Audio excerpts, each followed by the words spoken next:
Olá, sejam muito bem-vindos ao nosso Evangelho de hoje. Eu vou fazer a nossa prece agora para a gente começar a nossa palestra. Vai ser eu e Jaci. Então, pedimos a Deus, a toda a equipe espiritual, que envolva cada um de nós, para que possamos fazer mais uma conversa, mais um Evangelho na noite de hoje. Que assim seja, graças a Deus. Oi, Jaci. Vamos falar um pouquinho do Evangelho no lar? Então, vamos lá. Vamos falar hoje da importância que tem o Evangelho no lar, né, Márcia? Sim, o Evangelho. Qual a importância que o Evangelho tem no lar? O que é o Evangelho no lar, Márcia? Qual a tua visão sobre isso? Olha, Jaci, a minha visão do Evangelho no lar é quando a gente abre a nossa casa para receber Jesus. Então, toda vez que a gente faz o Evangelho na nossa casa, é o momento que a gente abre a nossa casa para recepcionar o Jesus dentro da nossa casa, para que a gente consiga, dessa forma, a gente trabalhar um pouquinho o nosso amor, nosso carinho, a nossa paz dentro da nossa casa. É um momento que a gente separa do nosso dia para fortalecer a nossa fé, a nossa esperança e o amor dentro do nosso lar. Então, o Evangelho é importante porque ele consegue trazer Jesus dentro da nossa casa. Então, a gente recomenda na casa espírita que seja feito pelo menos uma vez por semana o Evangelho, né? É hora que a gente deixa tudo de lado para conversar um pouquinho com Deus, um pouquinho com Jesus. Bem, isso que eu acho que é o Evangelho para mim. E para você, Jaci? Então, eu costumo dizer para as pessoas que Evangelho no lar é convidar Jesus para dentro da nossa casa, né? A gente convida todo mundo para dentro da nossa casa. Convida os amigos, convida os parentes, convida as pessoas para dentro da nossa casa. E muitas vezes a gente esquece de convidar Jesus. E o Evangelho no lar é bem isso, é você convidar Jesus para dentro da sua casa, né, para que a gente possa harmonizar o nosso lar. Então, imaginamos Jesus adentrando na nossa casa, né? Então, é harmonia, é amor. Então, a função do Evangelho no lar é isso, é convidar Jesus para dentro da nossa casa. Então, mas acho que é importante também a gente falar um pouquinho aqui, dar falar um pouquinho sobre a questão da família, né?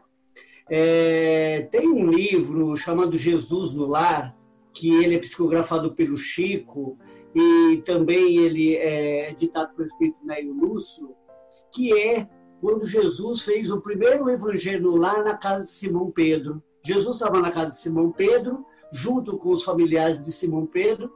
Então, Jesus, ele começou a conversar com as pessoas ali, né?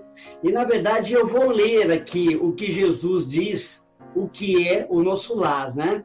Ele diz assim, ó, o nosso lar é um berço doméstico.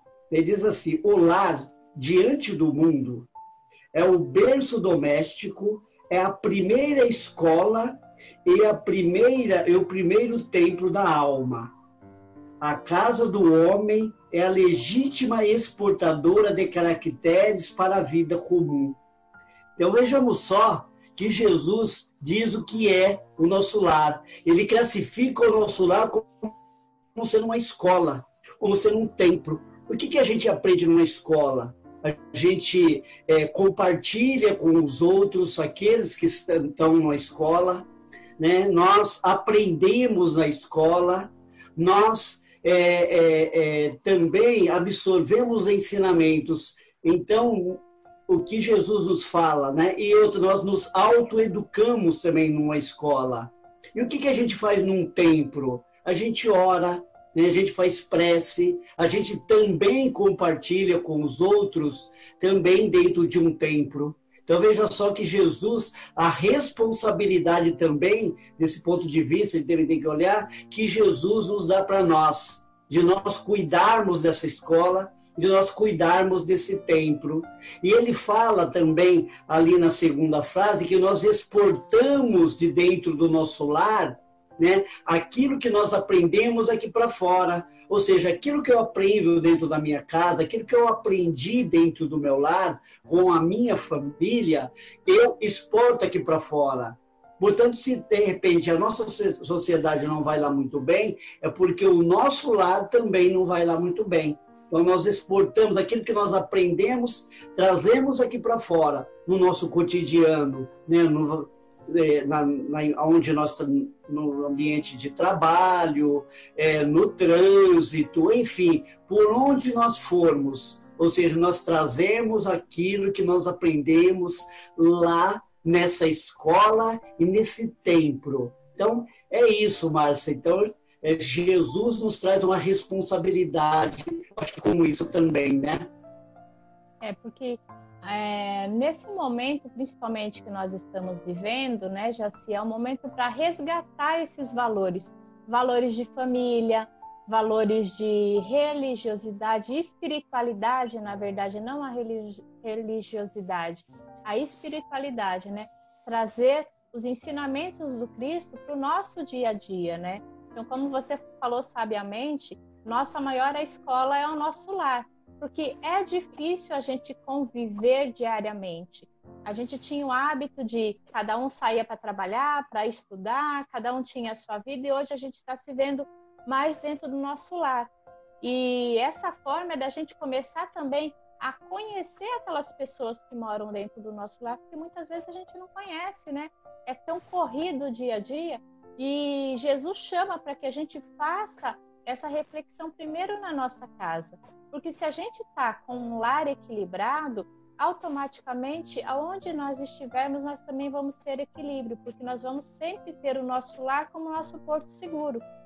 Então, não é uma casa só, é um lar, é uma família, que tem que ser todos os dias fortalecido. Então, é para isso também que Jesus nos chama nesse momento do Evangelho no lar, na nossa casa, né? Exatamente. Nós convivemos ali com as pessoas das quais nós temos compromissos. No Evangelho segundo o Espiritismo, no capítulo 4, lá no item 18, os benfeitores espirituais nos falam que nós formamos as nossas famílias por afinidade na espiritualidade, né? Então, nós já viemos a espiritualidade com essa família.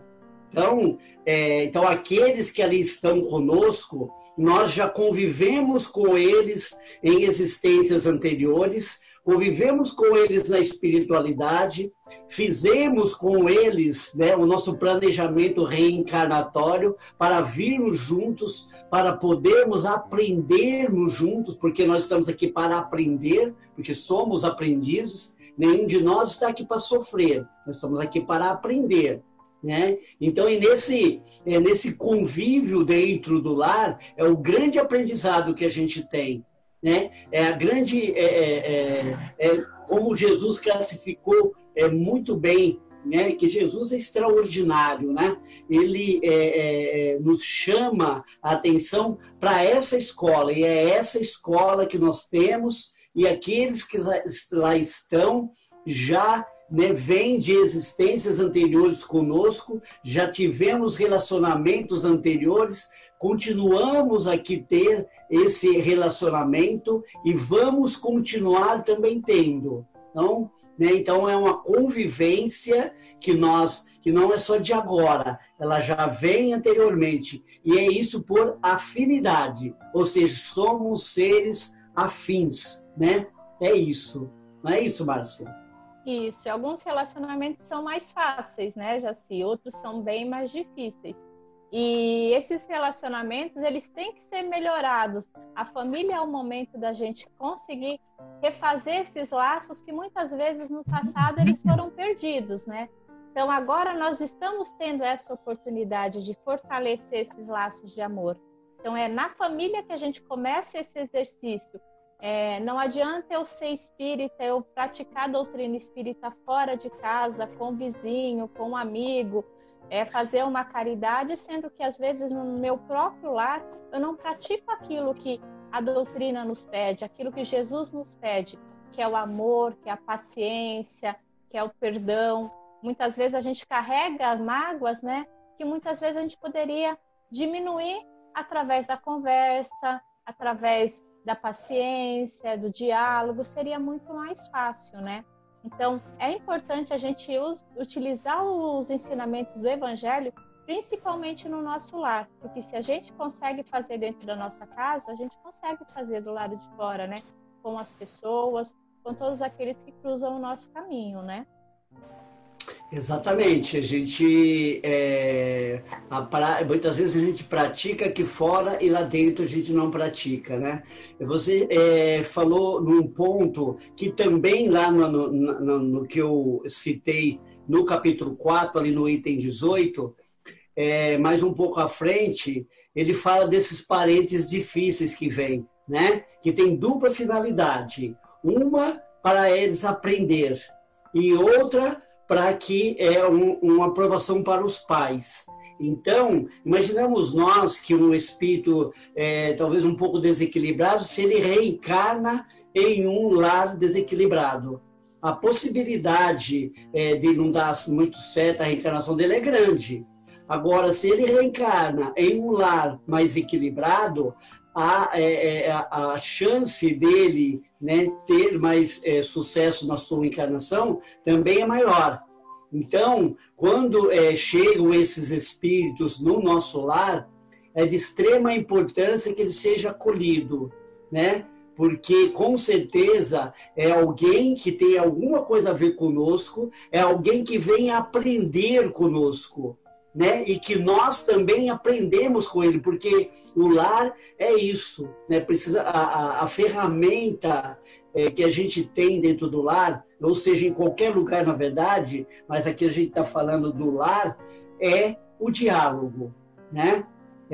Tem de um espírita que chama Jerônimo de Mendonça, ele dizia o seguinte, que o homem tem a capacidade de construir uma ponte do tamanho do rio Niterói, mas muitas vezes é incapaz de mover a maçaneta da porta do quarto de um parente, de um filho, de uma filha, para dialogar, para pedir desculpa, para pedir perdão, né? Então é extremamente importante e isso realmente muitas vezes acontece, né? E a gente tem que sempre tomar esse cuidado para que a gente possa cuidar do nosso lar com muito carinho, porque é essa escola e esse templo que nos ensina e que a gente vai aprender. E com certeza, quando nós vamos nesse aprendizado, isso vai refletir em nós lá na frente. Não é isso? É isso mesmo. Daí, Jaci, a gente já falou sobre a importância da família, né? Então vamos falar por que é importante a gente fazer o evangelho no lar. Por que toda vez que a gente vai na casa espírita ou a gente assiste uma reunião, as pessoas sempre falam, olha, faça o evangelho no lar, é importante. Então, vamos esclarecer por que é importante, Jaci. Então, na minha opinião, eu acho que o evangelho no lar, toda vez que a gente traz Jesus para nossa casa, a gente acende uma luz. Então, vamos imaginar que está tudo escuro. Quando está tudo escuro, se a gente acende uma vela, a quilômetros de distância é possível ver essa luzinha. Então, toda vez que a gente faz o evangelho, é como se a gente acendesse uma vela dentro da nossa casa, é um ponto de luz. Então, esse ponto de luz vai equilibrar o nosso lar, vai equilibrar todas as pessoas que moram conosco, vai equilibrar o bairro onde a gente mora, ou seja, a gente vai colocar energia de amor, de paz, de equilíbrio entre as pessoas que estão conosco. E a luz fica tão forte que ela vai até aos nossos vizinhos, né? E a gente sabe que toda vez que a gente faz o evangelho, a gente faz uma prece, essa prece que a gente faz durante o evangelho, ela consegue ir aonde a gente desejar, para onde a gente manda essas vibrações de amor, ela consegue ir. Então, toda vez que a gente faz o evangelho no lar, a gente está fortalecendo essa fé, essa luz dentro da nossa casa. A gente consegue eliminar as sombras, os pensamentos negativos, as tristezas, as mágoas, e a gente enche o nosso lar de amor, de paz, de equilíbrio, é uma forma da gente conseguir manter o equilíbrio no meio desse mundo tão louco que a gente vive, né? Então, eu acho que a importância do evangelho do lar é isso, a gente fazer essa iluminação na nossa casa, mas a gente praticar também aquilo que o evangelho nos mostra, né? Porque não adianta nada, a gente faz o evangelho mas a gente também não coloca em prática os ensinamentos do Cristo, não é verdade, Jaci? O que você Sim, acha? sim, é isso mesmo, porque quando a gente faz evangelho no lar, a gente não está só beneficiando o nosso lar. Como você disse, a gente beneficia no entorno também da onde a gente mora, né? O lar das pessoas o qual, né, nós convivemos, né? E a gente traz essa luz para dentro de casa, nós também precisamos mantê-la. E para manter essa luz é o que você falou, né? É o equilíbrio, porque se não tiver o equilíbrio, com certeza, né? O que nos assiste? A luz nos traz os benfeitores espirituais, aqueles espíritos que são afins, né, com aquela luz. E quando nós, um lar desequilibrado, nós atraímos irmãozinhos mais necessitados, que se afinam com aquele desequilíbrio que tem ali dentro do lar. Então, é extremamente importante isso, e a gente precisa sempre, principalmente nós, os pais, sabemos da nossa responsabilidade que nós temos, né? Porque nós somos educadores. E é importante a gente lembrar que educador é aquele que desperta no outro o desejo de se autoeducar. Então, foi isso que Jesus fez com a gente, né? Ele desperta e despertou em nós o desejo de nós nos autoeducarmos. E é isso que nós precisamos também fazer com aqueles espíritos que estão ali na nossa casa. Porque eles também são aprendizes que nem nós, né? Nós pais, não somos seres superiores a eles, né? Nós somos espíritos também ali debaixo do mesmo teto, que daí nós já falamos a questão da importância do diálogo que precisa ter. Então, todo mundo ali é aprendiz, todos nós estamos aprendendo, e esse aprendizado é para todos, e precisamos daquilo que nós vamos aprendendo e compartilhando com o outro. Isso, né, que nós precisamos ter dentro do nosso lar. Algumas desavenças tem, é claro que tem, mas nós temos que voltar rapidamente para o eixo central, que é o equilíbrio. Eu sair dele, eu saio, até saio, mas eu tenho que voltar rapidamente para esse eixo central, que é o equilíbrio, que é esse que o Evangelho ele nos proporciona dentro do nosso lar, né? Por isso da importância que a gente diz de fazer o Evangelho no lar. É convidar Jesus para dentro de casa, mas manter ele dentro do nosso lar. Isso é um grande desafio para nós. É algo muito desafiante, muito desafiador para todos nós. Porque a gente sai lá para fora, né, tem os desafios, e quando nós retornamos para dentro do nosso lar, nós deparamos muitas vezes, né, com as coisas que às vezes a gente perde um pouco mas a gente precisa sempre voltar. Evangelho de Jesus dentro de casa, né? O manter ele dentro de casa. Então, ler uma página do Evangelho, assistir um programa de televisão, né, daqueles que nos traz coisas úteis, ouvir uma música que tem uma letra que nos traz coisas úteis, é de extrema importância, porque isso ajuda a manter o equilíbrio do nosso lar, né, Márcia? É verdade, Jaci. Mas daí, acho que algumas pessoas devem ter dúvida, né? Como fazer evangelho? Porque a gente vê as palestras que a gente assiste na rede social, ou quando a gente estava na casa espírita, a gente via aquelas palestras tão bonitas, mas eu não sei fazer isso, como que eu faço o evangelho no lar? É uma dúvida que sempre a gente recebe no atendimento fraterno, né? Como fazer o evangelho no lar? Porque acham que o evangelho é uma coisa muito difícil, mas tem um passo a passo bem fácil, né, Jaci, para a gente estar fazendo. Sim. Então eu vou falar como eu faço na minha casa. Você fala como faz na sua, tá bom? Tá. Vai lá. Como que eu faço? Eu tenho um dia e horário específico para fazer o evangelho. Por que eu faço num dia e horário específico? Porque a gente não está chamando Jesus para ir na nossa casa, digamos assim que a gente está chamando Jesus para tomar um café. Então, se a gente está chamando Jesus para tomar um café na nossa casa, é num dia e horário, porque ele vai estar planejando de ir na nossa casa naquele horário, né? Então, planeja um dia e horário para fazer o evangelho. De preferência, o horário que todos da família, né? Então, aqui em casa, a gente faz domingo à noite. Então, a gente faz uma prece. Então, nós dividimos as tarefas aqui em casa porque minha família inteira participa. Então, um faz a prece, outro faz a leitura do evangelho, o outro faz e daí faz uma breve explicação e uma prece. Normalmente eu pego meu evangelho está até velhinho, eu abro ao acaso, escolho um trechinho e faço a leitura. Lá, um trechinho pequenininho, não precisa ser um trecho grande, um trecho que a gente consiga entender. Daí converso um pouquinho durante um tempo para a gente ver o que a gente entendeu, evitando nesse momento uma grande coisa, gente, porque evangelho é ato de amor.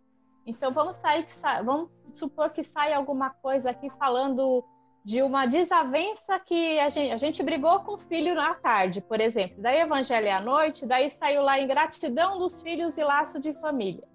Daí eu vou fazer evangelho e falo pro meu filho: você tá vendo? Olha, não podia fazer isso. Você tá vendo? Tá escrito no evangelho. Então, vamos evitar fazer qualquer apontamento que vai gerar desconforto. Então, é o momento da gente trazer paz para nossa casa. Então, vamos apontar os pontos mais específicos do evangelho, tentar deixar esse momento de paz, de tranquilidade. Daí a gente faz uma prece de encerramento, faz as vibrações e uma prece de encerramento. Uma coisa que pode deixar é um copinho de água separado do lado, porque daí na hora que estiver fazendo as vibrações, pede para a equipe espiritual fluir essa água para ela servir de remédio para o corpo físico e o corpo espiritual. Daí cada um pode tomar um pouquinho dessa água e daí a gente encerra o evangelho. Tem pessoas que têm dificuldade de fazer o evangelho sempre no mesmo horário.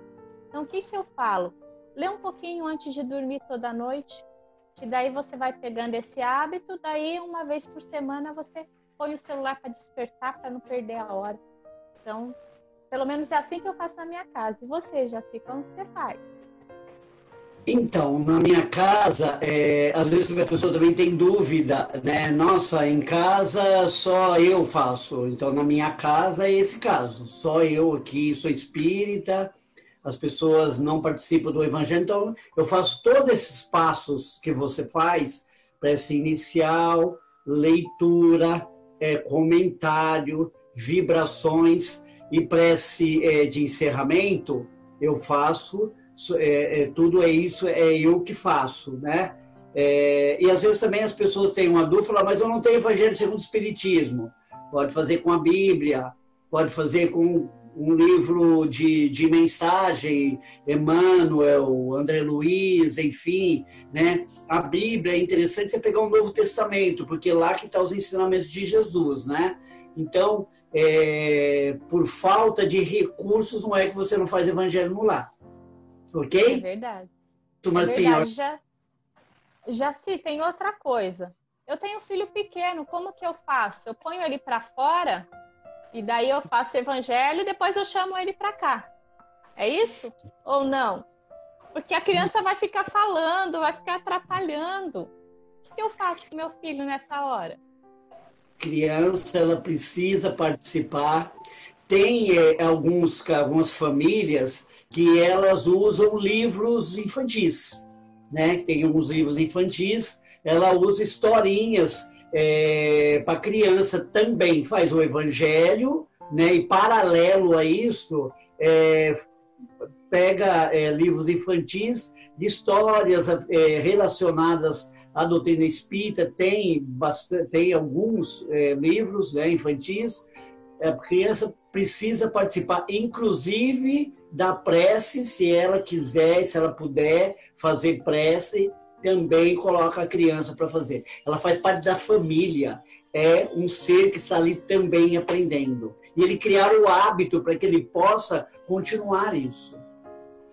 É verdade, Jaci. E tem um evangelho é o evangelinho, que é o evangelho com a historinha já apropriada para a criança, né? E a partir do momento, como a gente está falando de família, a partir do momento que a gente coloca as crianças para participarem do evangelho, é o momento que a gente está colocando Jesus na vida deles, né? Então não tem como eles falarem que não sabiam, porque a gente começou desde pequeno. A nossa obrigação como pais, como educadores, é levar Jesus a cada um dos nossos filhos desde pequenininho. Às vezes a prece vai ser simplesinha, mas com certeza vai ser super de coração. Então é importante nesse momento eles estarem juntos com a gente no evangelho. É isso. Bom, Marcelo, acho que era isso que a gente tinha para falar. Claro que, né, a gente poderia estar conversando mais sobre família, sobre evangelho no lar, mas o nosso tempo ele vai se esgotando e a gente vai indo para o final, né? Como se fez, como toda reunião ou palestra espírita começa com uma prece, a gente vai encerrar com uma prece. Então, assim, nós vamos buscando Jesus na nossa mente e vamos, neste momento, agradecer o nosso sentimento e a nossa palavra é uma só: gratidão. Gratidão por tudo, Pai.